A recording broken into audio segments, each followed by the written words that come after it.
Taking a police cruiser ranks among the most perilous crimes one can commit, with even the slightest mistake almost guaranteeing prison time. So what happens when an attempt to steal a cop car goes terribly wrong?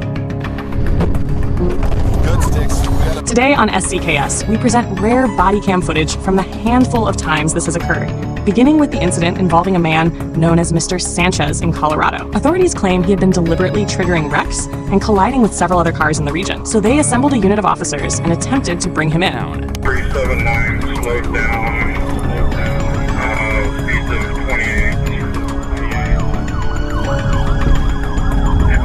Maneuver, hold traffic. TBI successful.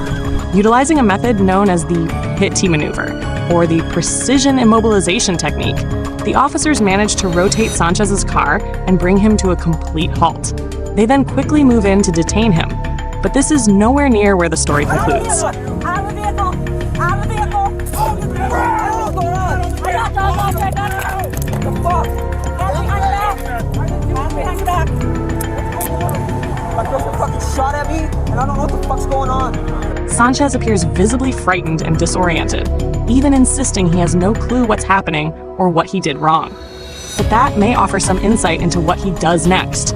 After being secured in the back of the squad car, he somehow maneuvers his cuffed hands beneath his legs, bringing them to the front, and proceeds to act.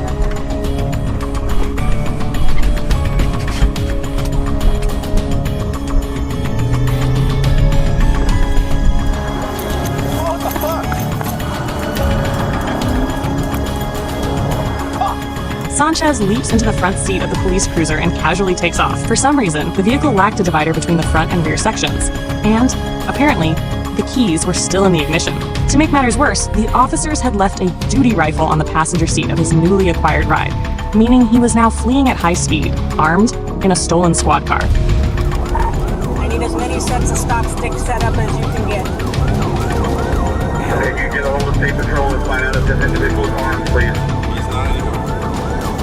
The rifle is in the vehicle, passing the 390. Speed's 123. Mark's Charger is the one that was stolen. I'm in a gray unmarked. Driving down the middle of the lane to get stop sticks out. The officers quickly shift their attention to halting the vehicle. As the longer Sanchez stays behind the wheel, the greater the threat to public safety becomes. He's now speeding at over 120 miles per hour on public roads in broad daylight, around 11 a.m. If this continues any further, countless lives could be endangered. In response, the police prepare to deploy stop sticks or spike strips, devices designed to puncture tires and bring the car to a standstill. The only problem is, Sanchez turns out to be a more skilled driver than they had anticipated. Coming at you, Jay. First car. Coming up on stop sticks. You missed them. Continuing eastbound. I'm coming up right now, and I'll come up behind you. Sanchez managed to dodge the spike strips not just once, but twice, and keeps racing down the highway at ever more hazardous speeds. Still, the officers are well aware of his route, and if they persist, this tactic will ultimately succeed. What they appear to overlook, however, is that disabling a vehicle's tires at 120 miles per hour is an extremely risky maneuver on its own. You got six sets.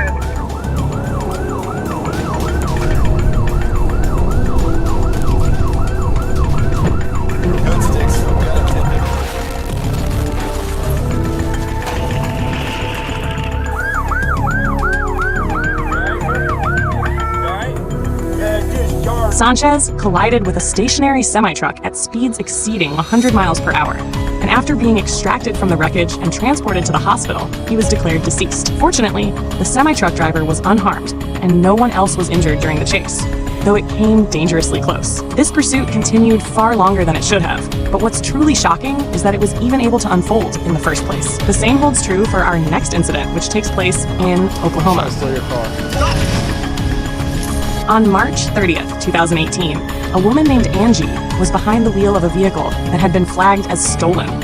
When officers pulled her over and began questioning her about the situation, she responded with the following statement. I borrowed it from Stephen Curtis.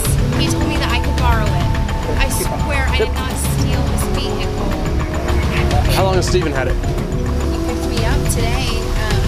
Have you seen him in it before? Yes. Do you know how he got it? He bought it. If he did steal it, I'm gonna have to go to jail and pay the price for it. The officers are certain the vehicle was stolen because it triggered an alert in their system. They know for a fact that someone had reported it missing. What they don't yet know is who exactly took it. Since Angie was the one behind the wheel at the time, they have to assume she's responsible.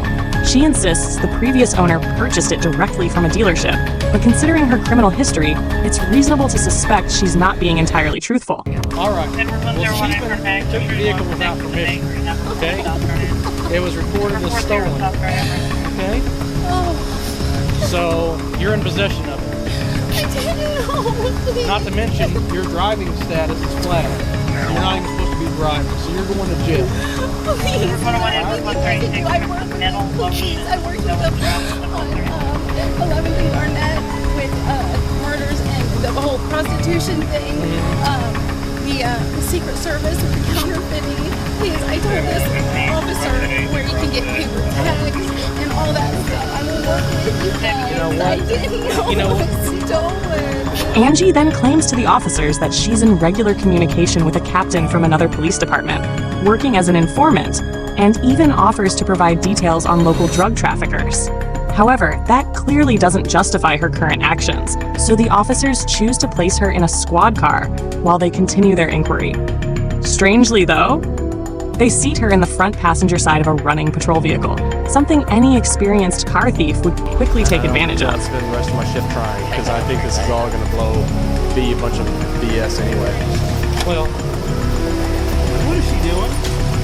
Trying to steal your car. David 136, suspect just stole my vehicle. Is heading southbound on Memorial from 30. Angie casually slides into the driver's seat, locks the door, and takes off without any hesitation. Fortunately, it's around 1 a.m., so traffic on the roads is minimal. But even so, the fact that she's reaching speeds of up to 90 miles per hour makes the situation incredibly dangerous, especially in a residential neighborhood. The officers now have no choice but to end this chase quickly. David, we're still on Memorial.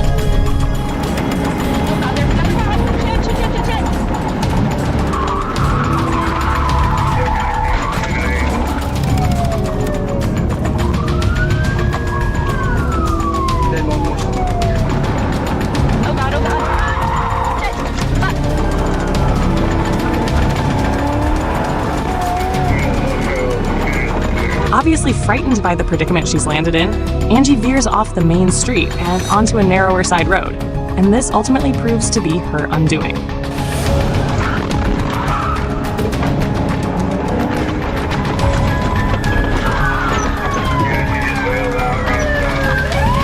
Angie realizes her only choice is to ditch the vehicle and make a run for it, but the officers are well prepared for scenarios like this, and she'll struggle to evade them for long, especially with handcuffs still on her wrists. Is that her right there? There she is.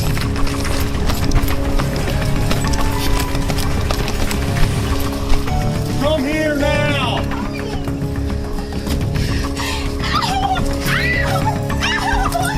Get on the ground!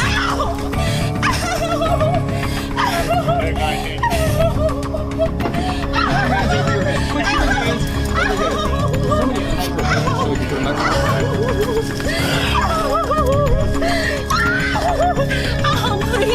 If it was a surge of adrenaline Angie was chasing, she definitely got it, but it now comes with a much harsher sentence than what she was initially up against. The officers make sure she fully understands just how reckless of a decision that really was. I've seen some stupid stuff, but my gosh. Andy hit a car with it? You guys told me that I was going to jail for something that I did not do. You just stole a police car. Now I'm going to jail for something I did. Well, there we go. Silver linings. At least she was correct about ending up in prison, as following a relatively brief trial where she entered a guilty plea, Angie received a 3-year sentence behind bars. Both of these incidents so far featured suspects making a desperate last-minute attempt to escape custody. But what happens when the person behind the wheel isn't a thief?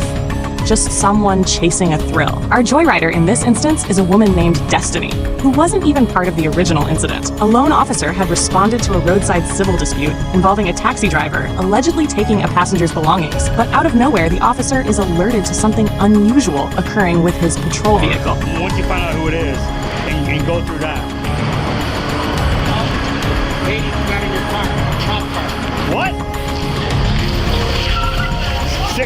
6-0 Ferndale. A girl just got in 6-0 and took off. She's northbound Woodward.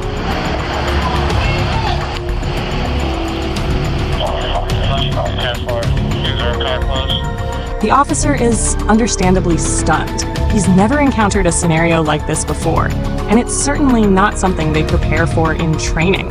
All he can do is call in a description over the radio and request a ride so he can assist in tracking down the joyrider. Female walked across Woodward. I was talking to the gentleman at the bus stop.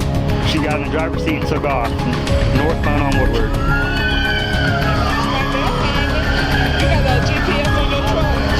Yeah, there's GPS. As the woman notes, nearly all police cruisers are equipped with GPS tracking devices that dispatch relies on to coordinate responses from headquarters. Now, it turns into a massive game of cat and mouse through the streets of Detroit. The officers are more familiar with the area and are more skilled behind the wheel, so it doesn't take long before they manage to bring the stolen vehicle back under control.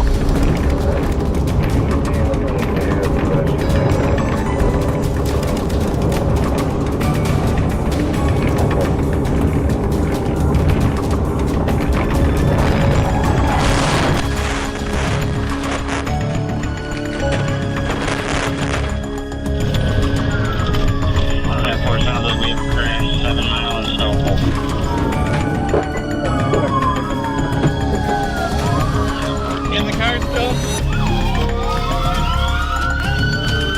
Get the fuck out of the car! Get the fuck out of the car, you motherfucker! Come here! Get on the ground! Get on the ground!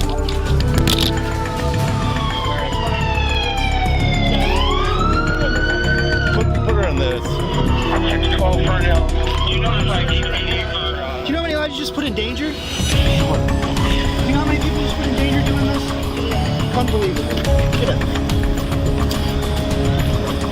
Unfortunately for us, there were no thrilling pursuits or clever tactics used to stop Destiny. She simply slammed into a parked vehicle at over 80 miles per hour, totaling her newly acquired ride. Several other cars were also damaged in the crash, leading to Destiny being charged with unauthorized use of a vehicle, theft of property valued over $20,000, and evading police in a motor vehicle. She was handed a 4-year prison sentence. Having a squad car stolen right out from under you has to be one of the most unexpected things an officer can experience. But in a case where 2 vehicles were taken back to back, it's nothing short of downright humiliating. During the initial chase, the suspect was racing down a public highway with several patrol cars in pursuit, all while skillfully avoiding multiple PIT attempts. One officer, putting all his training to use, managed to slam the fleeing car off the road almost immediately. The wrecked patrol vehicle was now boxed in by law enforcement, yet somehow, not a single officer noticed what had just happened. Hey, y'all, do not walk up on this car. We got enough people up there. Dog! That's the dog!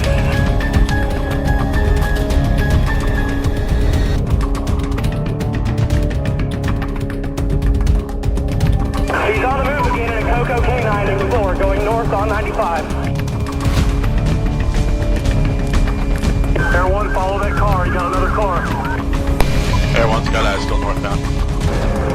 Somehow, the suspect managed to break free from the first crashed patrol car and take control of another one before hitting the gas and speeding away from the scene yet again.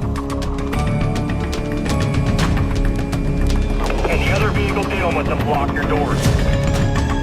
Just stick it. Alright. Delta 32 outside north. Which car? Is the Coco car? Coco SUV. In the shoulder right now. Stick it! From both origins! Full stick it! Are there guns in the front of the car? Ask the K9 handler from Coco. He says yes, there probably is. Quickly, the officers radioed ahead to organize a unit with a spike strip, a type of law enforcement tool designed to deflate a vehicle's tires and gradually bring it to a halt. That's why the car is now beginning to emit smoke, and before long, it will have to reduce speed, or the driver will end up putting himself in serious danger. Alright, he's braking for the median, guys. He's braking for the median. Braking for the median. Everybody slow down. Don't fall up here. It's underneath you over the wires. Underneath the wires. After bringing the vehicle to a controlled stop, the driver steps out and is taken into custody by the officers. It's hard to believe that the same police who let him swipe a squad car right under their noses executed such a flawless takedown. But in the end, the stop was by the book.